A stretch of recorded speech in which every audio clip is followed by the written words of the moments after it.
Donc de la même façon que hier, nous souhaitons que ces moments que nous vous proposons soient pas simplement culturels ou de formation, mais que ce soit aussi des moments de recueillement, des moments plus tournés vers l'intérieur de chacun. Et pour cette raison, comme hier, étant maintenant, de faire tout temps de pratique religieuse, que ce soit un temps de prière ou de méditation ou autre, s'ouvre par deux temps qui sont très importants. Un effort ou une pratique qui serait individualiste ou égoïste. Donc ce sont deux éléments très importants. Et en écho à ceci, toute pratique se termine par le partage des mérites, où de la même façon, on partage tout ce qui a été accumulé en vertu, et avec tous les êtres, ce que nous appelons les êtres sensibles, là encore une fois pour nous détourner d'une vision centrée sur nous-mêmes, qui est tellement restrictive. Donc de permettre à chaque être de se développer, d'aller de l'avant, et donc chacun selon sa religion. Et dans le bouddhisme, on parle donc des joyaux, des trois joyaux, qui sont le Bouddha, le Dharma et le Sangha. Donc le Bouddha, en tant que médecin, c'est une image qu'on trouve dans, je pense, toutes les voies spirituelles. Le Dharma comme son enseignement, et en fait donc la médecine qui lui est associée. Donc elle commence de cette façon. Hommage à l'omniscient, le bienheureux Bouddha, qui est le Tathagata, l'Arat, le parfaitement et complètement éveillé, rempli de toute connaissance, ayant atteint le nirvana, et ainsi de suite. Donc pour la première partie de cet éloge. Ensuite vient l'éloge du Dharma, donc de l'enseignement.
Sera célébrée le 11 juillet 2010 à partir de 14h. Cette fête sera parrainée d'ailleurs, parce que nous avons déjà obtenu la réponse du ministre de l'Intérieur, de l'Outre-mer et des collectivités territoriales et également par le préfet de la région Alsace et préfet du Bas-Rhin. Tous les 15 jours, il y a des prières à partir de 20h jusqu'à 21h. Après les prières, nous aurons une petite séance de méditation.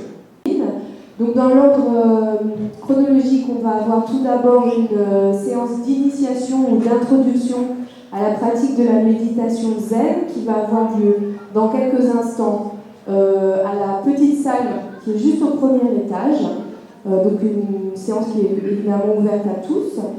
Ensuite, toutes les communautés bouddhistes présentes en Alsace, les 5 grandes communautés présentes en Alsace, ont chacune un stand dans la salle d'à côté où vous pouvez aller poser toutes les questions que vous souhaitez. Et ensuite, à 16h30, on aura la chance d'avoir un enseignement de Lama Tsultrim, qui est l'abbé d'un monastère situé dans le sud de l'Alsace, à Luce, qui donnera un enseignement sur la méditation.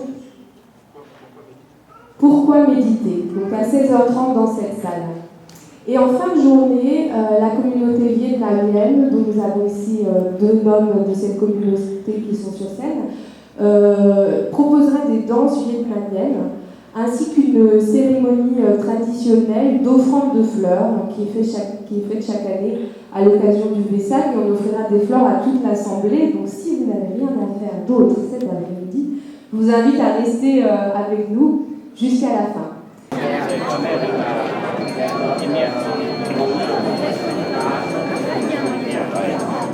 Ça, c'est bon? Ah, c'est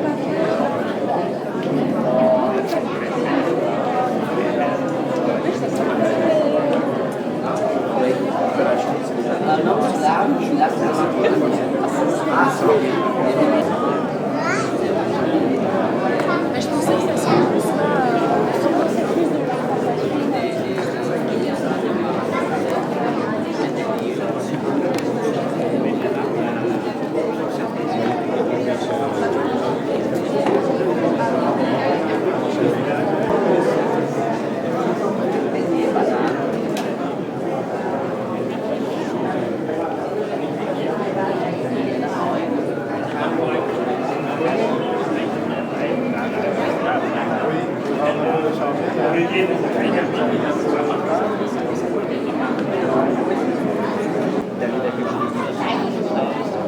On fait avec vous les ministres.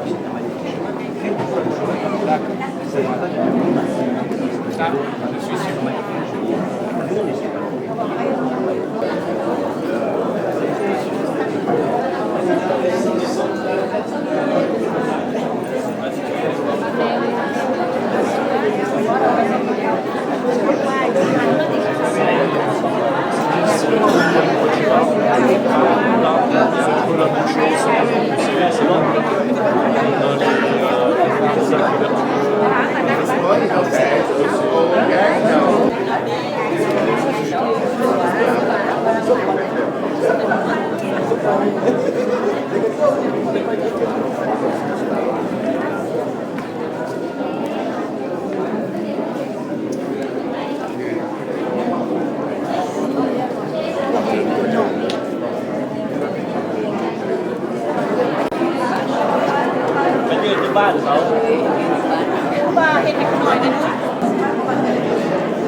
Ah,